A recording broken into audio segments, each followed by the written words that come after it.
एक बुक छपी थी 2008 में जिसका नाम है एलियन इंटरव्यू, और वो बेस्ड है, कहते हैं, एक रियल स्टोरी पे, एक रियल इंसिडेंट पे जो कि हुआ था मैटिल्डा मैकलरॉय के साथ। मैटिल्डा एक यूएस आर्मी में नर्स थी, 1947 की बात है ये। और जब वो रोजवेल इंसिडेंट हुआ, जिसके बारे में पहले वीडियोस बना चुका हूँ, जो फर्स्ट यूएफओ क्रैश कहा जाता है, उस टाइम पे मैटिल्डा कहती है कि उसे, जब वो अपनी रेगुलर ड्यूटी पे जा रही थी, तो कुछ लोगों ने उसे अप्रोच किया और उसे लेके चले गए एक सीक्रेट लोकेशन। और जब वो वहाँ पहुंची, उसने बोला बहुत से मिलिट्री वाले लोग थे, बहुत से सूटेड लोग थे और सब देखने में बहुत नर्वस लग रहे।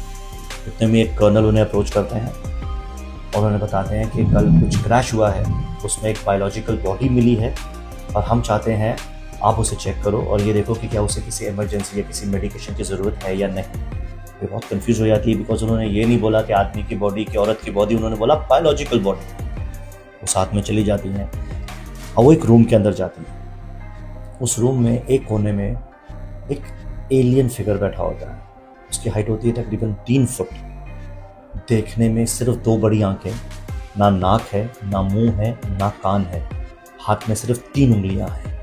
हाइट है तकरीबन 3 फुट और बॉडी देख के लग रहा था मानो वो रबड़ की बनी हो। वो बायोलॉजिकल लगी नहीं, वो डॉल टाइप ज़्यादा लग रही थी, लेकिन मूव कर रही थी। अब ये हैरान हो गई थी। वो उसके पास जाती है, बैठती है और सबसे पहले मेडिकल एग्जामिनेशन चेक करती है, देखती है उसे कोई विजिबल चोट दिख तो नहीं रही। फिर वो झुकती है उससे पूछने के लिए कुछ। उतने में ही अपने आप मैटिल्डा के दिमाग में एक थॉट आ जाता है। उसके दिमाग में एक आवाज़ आती है जो उसे बोलती है, नॉट इंजर्ड, मतलब मैं इंजर्ड नहीं हूँ और मैं तुम्हारी तरह एक ह्यूमन बॉडी नहीं हूँ। ना मुझे खाने की ज़रूरत है, ना मुझे एटमॉस्फेयर की ज़रूरत है सांस लेने के लिए, मुझे सिर्फ पानी चाहिए। अब ये सुन के हम सब सोचेंगे भाई डर जाएंगे लोग, कोई भी हिल जाएगा। बट मैटिल्डा, जो कि एक नर्स है, आर्मी नर्स होती है, थोड़ी स्ट्रांग होती है, वो कहती है मुझे बहुत काम सी फीलिंग महसूस हुई कि थ्रेट नहीं है, लेकिन साथ ही साथ उसे ये भी महसूस हुआ कि ये एक फीमेल उससे बात कर रही है और ये डेंजरस है, मतलब ये पावरफुल है। इसके बाद वो और कम्युनिकेट करने की कोशिश करती है और अपने थॉट प्रोसेस से बोलती है कि मेरा नाम मैटिल्डा है और मैं नर्स हूँ यहाँ पर। और वो उससे पूछती है आपका नाम क्या है। वो कहती है मेरा नाम है अर्ल, और जैसा आप सोच रहे हो मेरे बारे में, मैं वैसे बिल्कुल नहीं। जो मैं बोलने वाला हूँ ये एग्जैक्टली वर्ड टू वर्ड वैसा ही है जैसे उस बुक में लिखा है, जैसे वो इंटरव्यू चला था। मैटिल्डा पूछती है उस बीइंग से, उस एलियन से, तुम कौन हो। वो एलियन जवाब देती है, मैं बॉडी नहीं हूँ, एक SB हूँ, IS.BE। मैटिल्डा पूछती है SB मतलब।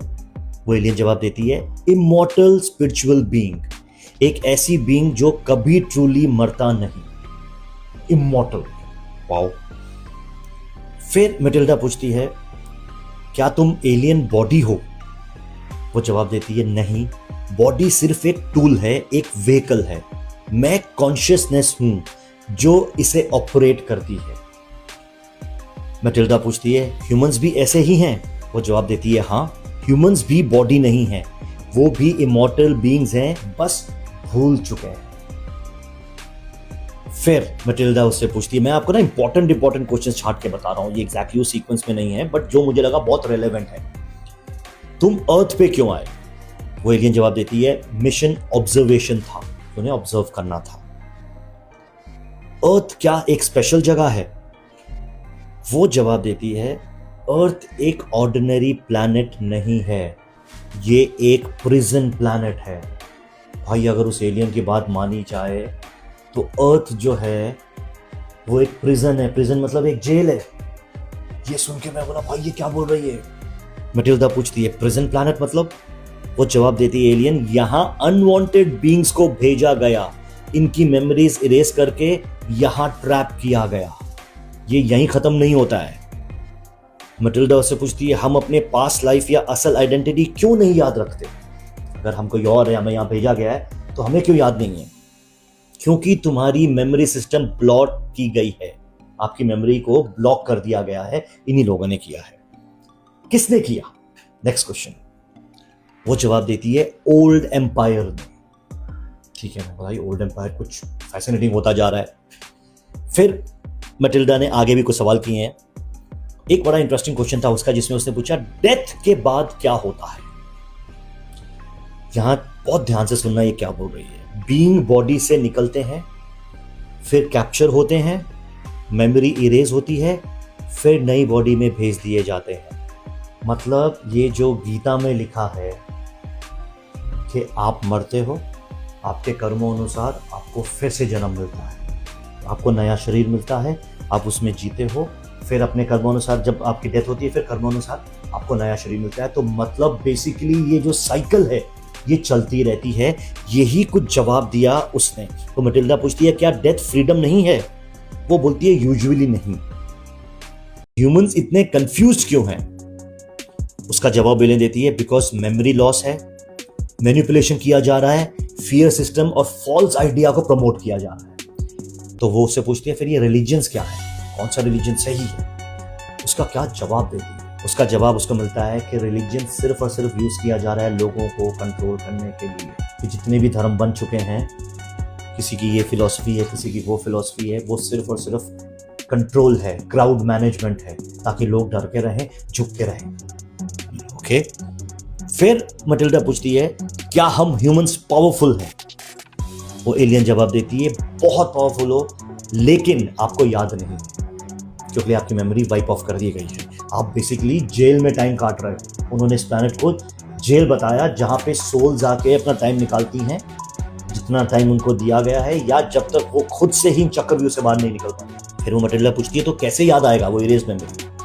Awareness, independent thinking and memory recovery. तो उससे पूछा मेमोरी रिकवरी कैसे हो सकती है? वो जवाब देती है मेडिटेशन से। आप इमेजिन करो, मेडिटेशन एक रोता रास्ता है आपको अपने कॉन्शियसनेस से, और जो सब कॉन्शियस में आपकी मेमोरी है, पूरी इरेज्ड मेमोरी जो भूली हुई है, आप उसको पा सकते हो सिर्फ मेडिटेशन। फिर पूछा गया मटिल्डा से तो तुम किस साइड से हो? उसने जवाब दिया मैं डोमेन फोर्स से हूं। तुम्हारा मिशन क्या है? वो पूछती है। तो वो जवाब देती है एलियन स्पेस जोन्स ऑब्जर्व करना और थ्रेट को मॉनिटर करना। अब यहाँ पे भी मैंने अपने कई वीडियोस में बताया है कि ये जो एलियन साइटिंग्स होती हैं, ये जो ढेर सारी यूएफओ साइटिंग्स होती हैं, बेसिकली हम लोग आके कुछ नहीं करते, कोई इंटरेक्शन नहीं कर रहे, ये सिर्फ नजर रखते हैं कि कोई बहुत बड़ी थ्रेट ना आ जाए। और कितने लोगों ने ये कहा है, कितने जो एलियन लाइफ में इंटरेस्ट रखते हैं या जो चैनलाइज करते हैं एलियन को, उन्होंने भी ये बात मानी है और कही है कि एलियंस ने उनसे कहा है कि वो न्यूक्लियर नहीं होने देंगे, कि जब भी थ्रेट बहुत बड़ी हो जाएगी वो उसको रोक लेंगे। इसने भी कुछ इसी तरह की 2008 में, इनफैक्ट 1947 में उसने बोला कि हम थ्रेट को मॉनिटर करते हैं। और इनके आने का पर्पस ही ये था कि 2 साल पहले वर्ल्ड वॉर में उन्होंने एटम बम यूज कर लिया था। एक बहुत बड़ा मैसेज चला गया था यूनिवर्स को कि इन्होंने न्यूक्लियर पावर को अब डिस्ट्रक्शन के लिए यूज करना शुरू कर दिया है।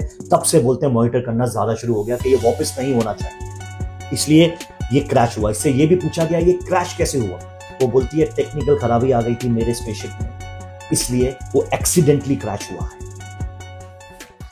मटिल्डा ने पूछा तुम्हारी शिप कैसे चलती है? वो बोलती है कॉन्शियसनेस लिंक्ड कंट्रोल सिस्टम है, एडवांस एनर्जी टेक्नोलॉजी है। ये कॉन्शियसनेस से हम उसको कंट्रोल करते हैं। इनमें एज वो नॉर्मल जो हमारी मशीन्स होती हैं, बटन्स हैं, ये वो सबसे काम नहीं करते। ओके।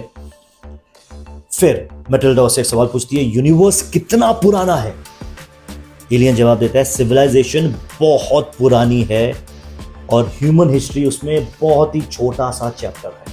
खैर ये तो अंडरस्टूड है, हमारी साइंस भी यहाँ तक पहुँच गई है, हम समझ रहे हैं कि यूनिवर्स शायद बेहद पुरानी है और हम तो अभी बस से शुरू हुए हैं, हाल ही कुछ हज़ार या 1 लाख साल पहले जो नोन है। बट अगर आप यूनिवर्स की हिस्ट्री देखें तो बिलियंस एंड बिलियंस ईयर से यूनिवर्स फॉर्म हुआ। उस बुक के हिसाब से कुछ वक्त प्लैनेट पे बिताने के बाद, अर्थ पे रहने के बाद, सवाल जवाब इंटरव्यूज वगैरह होने के बाद, अर्ल ने, जो कि उस एलियन का नाम था, जैसे उसने कहा कि वो एक इमॉर्टल बीइंग है और ये बॉडी नहीं है, बॉडी सिर्फ एक व्हीकल है, तो उसने वो बॉडी छोड़ दी और वो वहाँ से निकल गई। कहते हैं वो जाते जाते बोल के गई अब मेरा टाइम आ गया मेरे वापस डोमेन जो मेरा प्लैनेट है, जो उसका लिविंग सिस्टम था, वहाँ जाने का, और वो चली जाती है। लेकिन वो जो बॉडी है वो आज भी प्रिजर्व्ड है एरिया 51 में, यूएस के कंट्रोल में है। लेकिन ये लोग आज तक फिगर आउट नहीं कर पाए हैं कि ये बॉडी वर्क कैसे करती है। एटलीस्ट 2008 तक, जब तक ये बुक छपी तब तक तो पता नहीं चला उनको, बिकॉज उसमें कहते हैं ऑर्गन्स तक नहीं थे उस बॉडी में, कोई ऑर्गन नहीं, कुछ नहीं, ना उसे सांस लेने की जरूरत है, ना उसे खाने पीने की जरूरत है, सिर्फ उसने कहा मुझे वाटर की जरूरत है, और वो पानी ही लेती थी। अब मुंह नहीं था तो वो हाथ से एब्जॉर्व करती थी पानी। कितना स्ट्रेंज है, कितना शॉकिंग है, बट ये है वो इंसिडेंट जो कि हुआ है 1947 में। मैटिल्डा मैक्लॉरे ये नाम था उस नर्स का, एरल ये नाम है उस एलियन का, और ये बुक छपी 2008 में।